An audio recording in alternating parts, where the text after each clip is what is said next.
Hey YouTube, it's Sunday, August 21st, just before noon. And we're going to be in the shop just for a few minutes today. I thought I'd post a quick video. And I like Diet Pepsi. Unfortunately, this is a work weekend for me. And also next weekend, and then I'll have a long weekend Labor Day, and hopefully we'll get a good bit done. But I did want to share a quick video, a quick update where we're at with bumper brackets. Talked about buying a couple. I did price them, and by the time I got two of these things to me, I was going to spend a little over 50 bucks, and I just thought I'd make them. So what I'm going to do is just show the progression. Of course, this is the old one that I took out. The other one is still in. And we talked about trying to save them to start with, but they are, as I said in an earlier video, they're pretty far gone. So instead of spending $50, I thought I'd try to make them. I used 16 gauge hot rolled sheet metal, and it's pretty heavy duty. I think it'll be plenty. I'm not sure what the original brackets were. They feel, I don't have a gauge to check them with, but if I had to guess, I'd say they were at least 18, if not 16 gauge. So I started out by taking the entire measurement all the way around, and 14 inches, and then I just cut two 14-inch rectangular pieces. Found the center, made a center mark, and I got this inside measurement, and it was 2 inches, so I went an inch out on each side and made my marks. I did take these and have the 90s bent all the way across on a brake. I don't have a brake here, but I did that, and that made it a lot easier for me to finish here. And all I did was cut a 2-inch block, center it up, and then just fold each end up to it to make this with both of these. And I had to cut a relief cut here and here to be able to do that.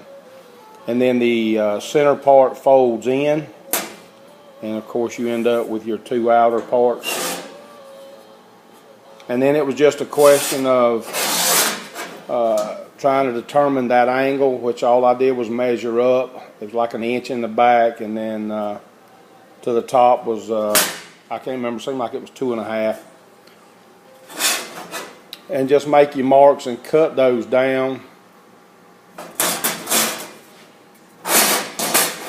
And then the face of the bracket wasn't too bad. You just make your marks, drill your holes, and start working it out till you get to the point where you're happy with the way it looks. And this is what I'm going to call finished. And fits in there pretty much just like this one. The holes aren't quite big enough. My step bit it's got a couple of bad spots in it. I'm just going to pick up a new one and go on out. It's about a 3/4 inch hole, but I think they will work just fine. Turned out pretty good. They fit in the car pretty good. Just like I say, just basically exactly like the old one, and of course it's in a lot better shape. But I'll drill this for spot weld holes. But you can see that turned out pretty good, and I think the other one will be fine. just take a little more work, and I don't really have time to get started on that one. Go to work here in a little bit, come back, start over again Monday morning, and a couple of weeks we'll have some time to do some more work. I've got some places around the back windshield that I'm going to have to replace that channel. And I think my next purchase will probably be a shrinker stretcher. I've watched a few videos on that. If anybody's done that, if it's extremely hard, and I may, maybe need to let somebody else do it, I think I can do it. I mean, I've done fabrication work for several years, about 30 years. That's what I do, just on a bigger scale. I've just never done any sheet metal. But it's all relative to me. I mean, it's, if you can work with bigger stuff, you can work with this smaller stuff. It's just, sometimes you need to have more patience. But cut, weld, drill. By trade, I am a maintenance man for a big company. And like I say, I've done that pretty much all my life. So. While this is new to me, it's familiar. So some of this stuff I'm going to be making as much as I can. Of course, floor pan, stuff like that, that's a different story. That's a different animal. There was no way to make that stuff. But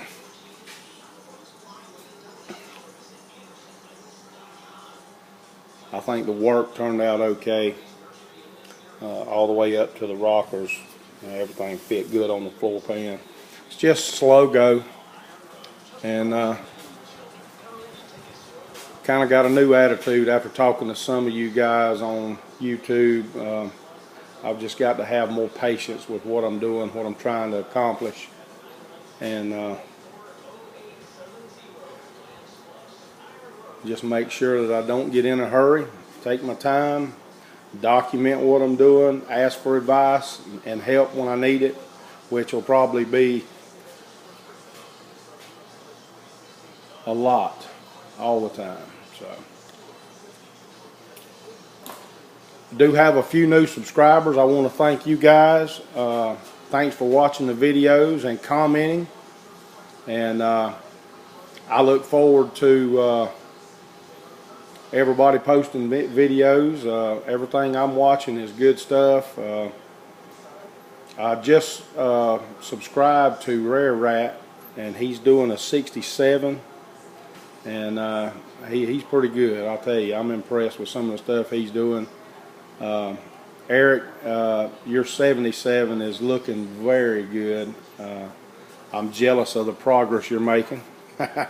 And one of the reasons, the money wasn't a big issue with these brackets. One of the reasons I decided to go ahead and try to make them, I was watching Russ at Double R Restorations. He bought a couple of those brackets and ended up having to make some modifications. So I had the sheet metal and decided to try them. So I figured if I had to modify them anyway, I might as well go ahead and just try to make them. And like I say, I'm pretty stoked about the way that turned out. So again, won't be long and I'll be getting ready to go to work. So this is going to wind this video up, and thanks for watching and thanks for subscribing.